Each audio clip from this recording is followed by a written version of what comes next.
Bismillahir Rahmanir Rahim.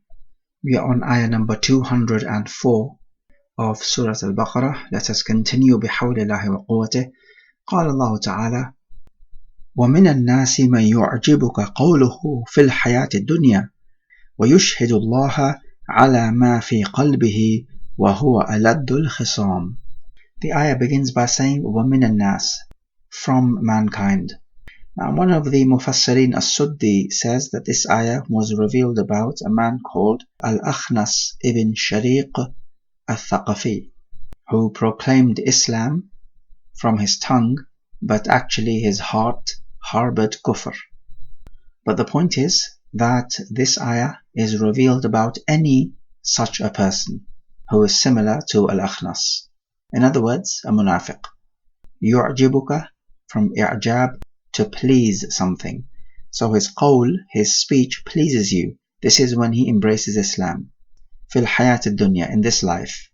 Wa yushhid, from ishhad, to make somebody witness. He makes Allah witness to that which is in his heart. Meaning, he claims that Islam is in his heart. And he says, Allah is my witness. Wa huwa aladul khisam. So khisam means an argument or a dispute. As for the word alad, it comes from ladad, which means severe argumentation or a severe dispute. So a man is alad and a woman is ladda with a hamza at the end. It means one who severely disputes. So in total, aladul khisam means a man who severely disputes. He's the argumentative type. In the authentic hadith, the Prophet said, Inna abghada nasi ilallahi al-aladul khisam. The most hated of men to Allah is the one who is the argumentative type. So reflecting on this ayah, we find the dangers of the munafiqeen. They are worse than an outright kafir, because the munafiq is deceptive.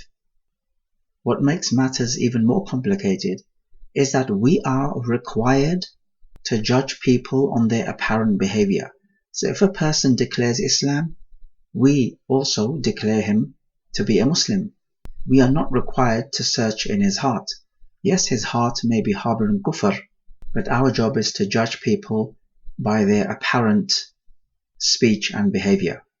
Though, having said that, however hard a munafiq may try, he will never really be able to hide his nifaq. At some point in time, they will slip up. They will say or do something which gives the game away. As Allah Jalla wa Ala himself tells us in the Quran, وَلَتَعْرِفَنَّهُمْ فِي لَحْنِ الْقَوْلِ. You will recognize them by the crookedness in their speech. You can tell they will not be speaking like a true mu'min.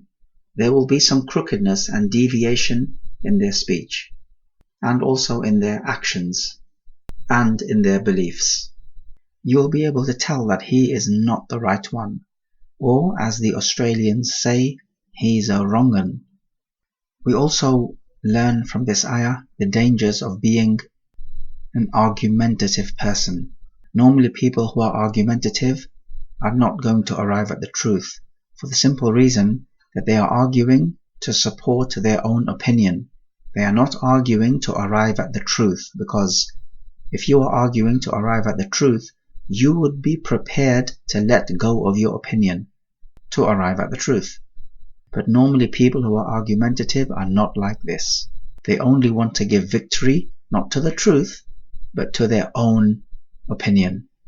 Whether it be a kafir defending his kufr, or a person of bid'ah defending his bid'ah, or a person of desires defending his crooked madhab, whatever it may be, they just want to support their own opinion. We may also take that Allah knows what is in the hearts, because Allah knows that such a person is harboring kufr. Ayah number 205. وَإِذَا تَوَلَّى سَعَى فِي الْأَرْضِ لِيُفْسِدَ فِيهَا وَيُهْلِكَ الْحَرْثَ وَالنَّسْلَ وَاللَّهُ لَا يُحِبُّ الْفَسَادَ. And when he tawalla, meaning turns away, that means to say he has testified to his Islam to the Prophet, lying of course, and then he turns away, leaving the Prophet. He says sa'a fil ard. Normally the verb sa'a, yas'a, means to run. But here it simply means he goes throughout the land. Whether it's walking or running or whatever else. He just moves throughout the land. لِيُفْسِدَ فِيهَا. The lam is ta'lil, in order to make fasad in it. Fasad means corruption. Now, fasad or corruption is of two types.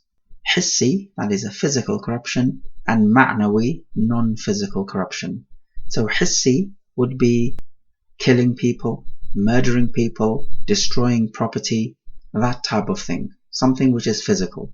Ma'nawi would mean not physical, so this would refer to every type of sin and transgression.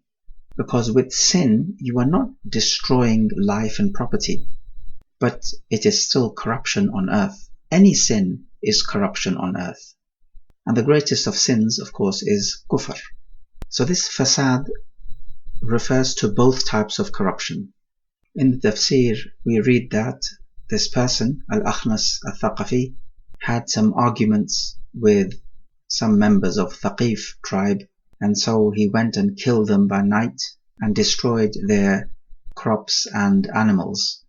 So no doubt this is fasad hissi. وَيُهْلِكَ الْحَرْث. Note, yahlik is mansub bil-fatha because of the lam al-ta'lil in liyufsida. So it means to say, in order to destroy, yahlik, al-harth, which is the crops. When nasl means progeny, here it means the animals, because the animals give birth to their children, their progeny. And like we said, this was the works of Al-Akhnas. It was fasad hissi. It is also said that sin and transgressions lead to your crops and your animals and wealth being destroyed. As in Allah Jalla wa Ala punishes you by destroying this possession of yours. And both the tafsir are correct, because fasad can be hissi and ma'nawi. The famous Mufassir Mujahid says that when the hypocrite makes mischief in the land, Allah prevents the rain from falling, and thus the crops and the offspring of your animals perish. Wallahu la yuhibbul fasad. Allah does not love al-fasad. That's clear. So reflecting on this ayah, we find the dangers of fasad. Nothing good comes of it. If somebody says, what is the evidence that fasad could be ma'nawi? We say there is evidence. For example, in Surah Ar-Rum, ظهر الفساد في البر والبحر بما كسبت أيدي الناس ليذيقهم بعض الذي عملوا لعلهم يرجعون. He says fasad has appeared on the land and the sea. So this is destruction of crops and wealth and so on. Why has this appeared? Because of what man has earned from his evil deeds, that is.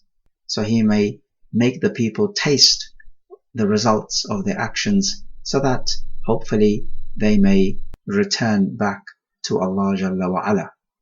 Likewise, we find in Surah Al-A'raf, وَلَوْ أَنَّ أَهْلَ الْقُرَى آمَنُوا وَاتَّقَوْا لَفَتَحْنَا عَلَيْهِمْ بَرَكَاتٍ مِّنَ السَّمَاءِ وَالْأَرْضِ وَلَكِنْ كَذَّبُوا فَأَخَذْنَاهُمْ بِمَا كَانُوا يَكْسِبُونَ.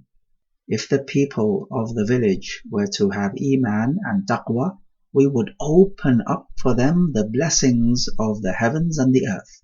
But they belied the message, so we seized them because of what they earned, meaning of sins. So you see, righteous actions, belief and taqwa is the cause of blessings from the heavens and the earth, crops and children and so on.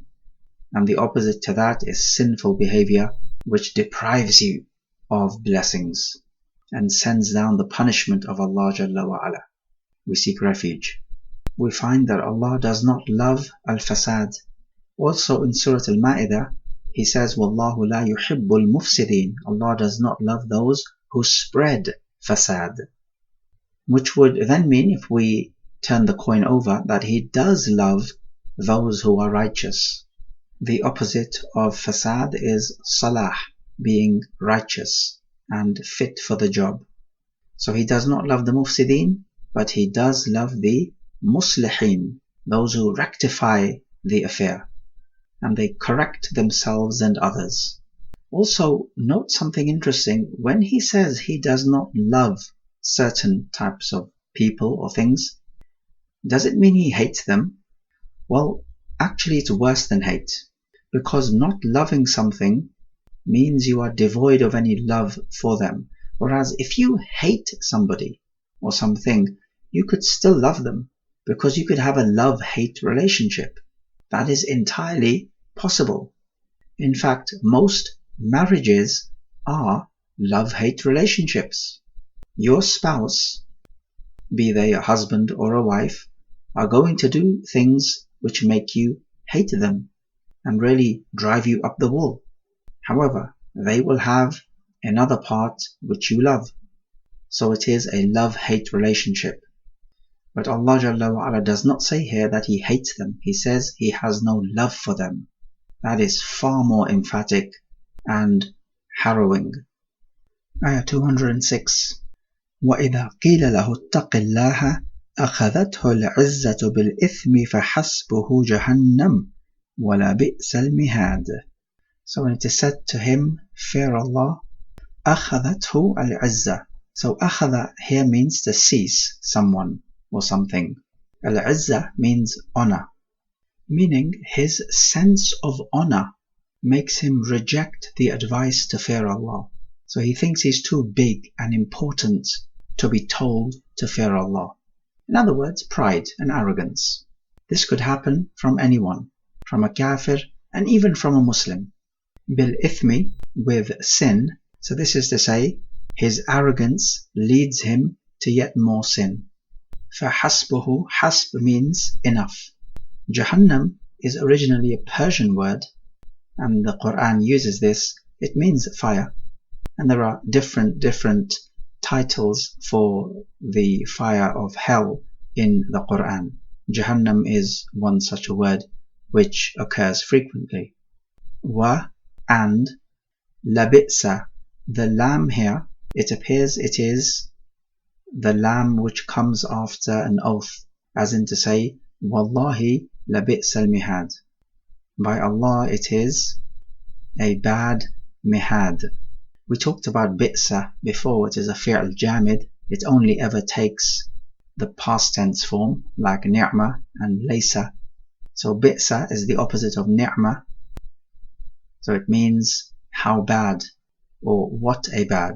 Mihad, plural of mahad, which means a bedding or a place to sleep. So Jahannam, what a bad bedding it is. Of course, there is no sleep in Jahannam, so this word mihad is used ironically. So reflecting on this ayah, we can fairly easily pick up the dangers of arrogance. Arrogant people will not accept sound advice. Also, we pick up on an interesting linguistic point. He says, وَإِذَا قِيلَ لَهُ, when it is said to him. Okay, who is doing the saying? It is not mentioned. And in a case like this, when the doer is not mentioned, it denotes generality, meaning whenever it is said to him, or wherever it is said to him, fear Allah, he is seized by his arrogance. So it does not have to be the Prophet giving advice to fear Allah. It could be anyone giving the advice to fear Allah. We can take a practical lesson from this teaching as well. If you are giving sound advice to somebody who is obviously doing something wrong, and you find that he becomes more stubborn after you give the advice, then leave such a person alone, because his arrogance is leading him to be stubborn and more sinful. And there is nothing you can do about such a person. So do not be patient with such people, rather turn away from them. Because the more advice you give, the more arrogant you will make them. So in fact, your advice would be making them more sinful. We also take from this ayah that Jahannam exists. This is one of the names of the fire. And what a bad place of rest it is. Ayah 207. وَمِنَ النَّاسِ مَنْ يَشْرِي نَفْسَهُ ابْتِغَاءَ مَرْضَاتِ اللَّهِ وَاللَّهُ رَءُوفٌ بِالْعِبَادِ. وَمِنَ النَّاسِ, and from the people is the one who yashri. This is to sell.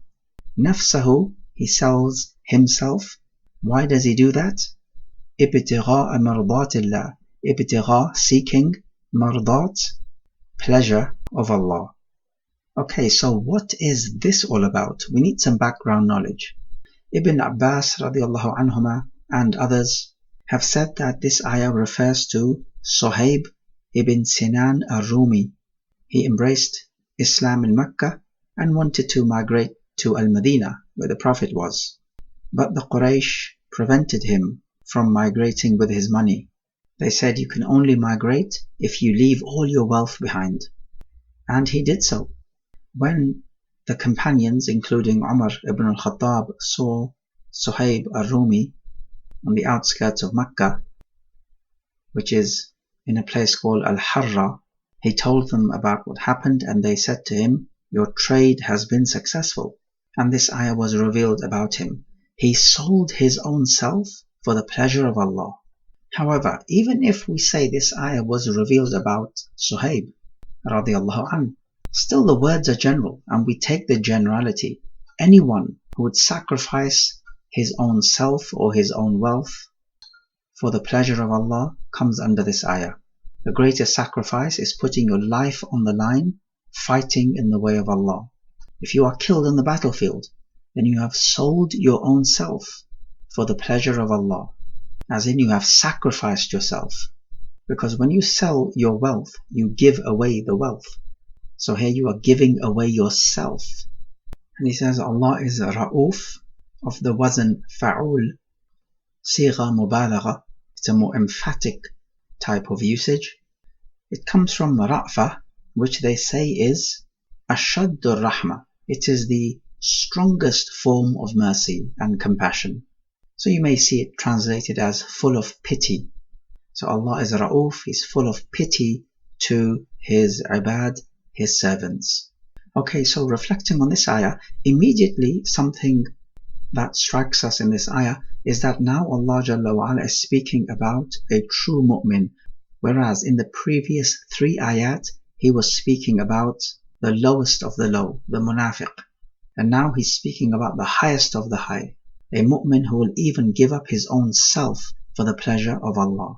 And the Quran is like this. It is balanced. It speaks about evil, it speaks about good.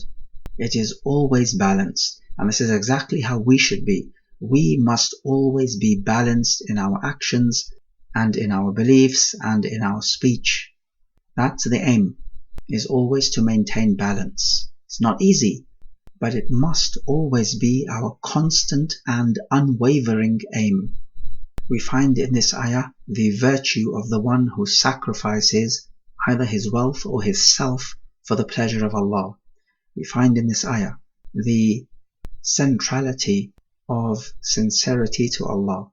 We also take the characteristic of mardat, or pleasure of Allah, which is a real pleasure, of course, befitting to Him.